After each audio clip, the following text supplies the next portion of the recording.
Sejarah Kerajaan Islam di Indonesia. Bab Kerajaan Gua Talu dan Kerajaan Ternate dan Tidore.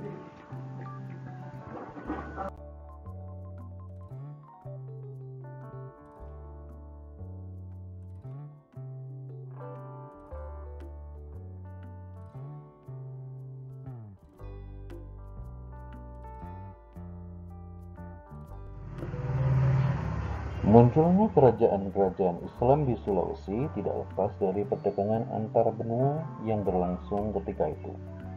Beberapa kerajaan Islam di Sulawesi diantaranya Goa Talo, Bone, Wajo, dan Sopeng, serta Buton. Dari sekian banyak kerajaan-kerajaan tersebut, yang paling terkenal adalah Goa Talo. Sejak menjadi pusat perdagangan jalur laut, Kerajaan Gua Talu menjalin hubungan dengan Ternate yang sudah menerima Islam dari Gresik. Dari Ternate, yakni Ba'abullah mengajak Raja Gua Talu untuk masuk Islam, tetapi gagal. Baru pada masa Datuk Ribandang dengan datang ke Kerajaan Gua Talu, agama Islam mulai masuk ke kerajaan ini. Setahun kemudian, hampir seluruh penduduk Gua Talu memeluk Islam.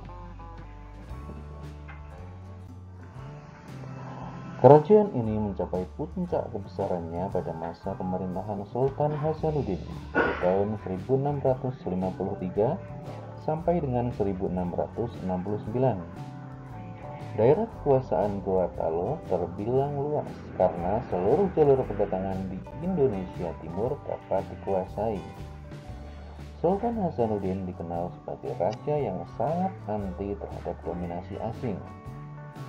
Dalam peperangan melawan VOC, Sultan Hasanuddin memimpin sendiri pasukannya untuk memporak-porandakan pasukan Belanda di Maluku. Atas keberanian Sultan Hasanuddin tersebut, maka Belanda memberikan julukan kepadanya sebagai ayam jantan dari timur.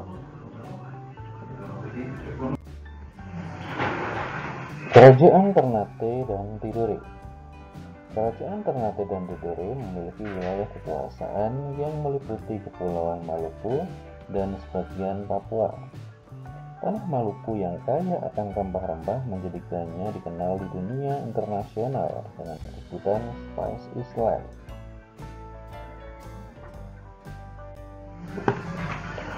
Ada beberapa persekutuan yang terbentuk sebagai reaksi atas kepentingan Ternate dan Tidore terhadap kekuasaan, yaitu sebagai berikut. Yang Uli 5 atau Persekutuan 5 meliputi Ternate, Obi, Bacan, Seram, dan Ambon. Dan Uli Siwa atau Persekutuan 9 yang meliputi Tidore, Makean, Jailolo, dan lain-lain.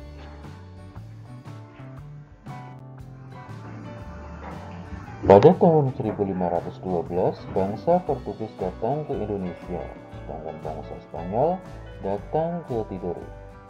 10 tahun kemudian, bangsa Portugis membangun benteng Sao Paulo di Ternate. Pembangunan benteng tersebut menyulut perlawanan masyarakat Ternate yang dipimpin oleh Sultan Hairun. Bentuk perlawanan Sultan Hairun tidak dengan kekerasan, tetapi melalui perundingan.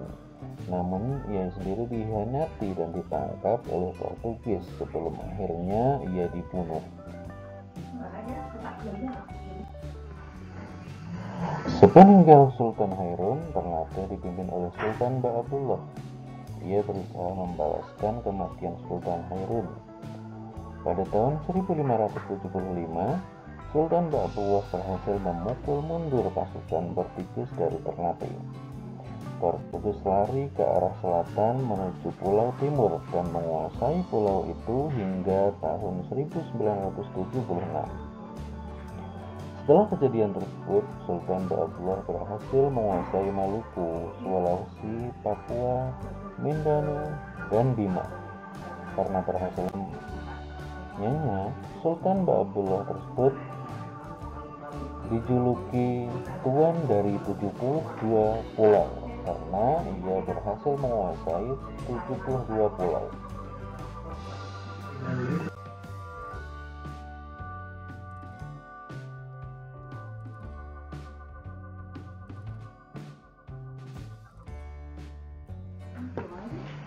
Baik, dan untuk tugasnya pada bab ini, jawablah pertanyaan di bawah ini. Yang pertama, siapakah yang mendapat julukan ayam jantan dari timur dan tuan dari 72 pulau? Dan yang kedua, coba gambarkan peta kerajaan Tidore, Ternate, dan Goa Talo, ya, atau gambarkan Pulau Sulawesi di buku tugas kalian. Demikian pertemuan kita kali ini, dan untuk pertemuan minggu depan kita akan masuk pada bab 3. Sekian dari saya, wassalamualaikum warahmatullahi wabarakatuh.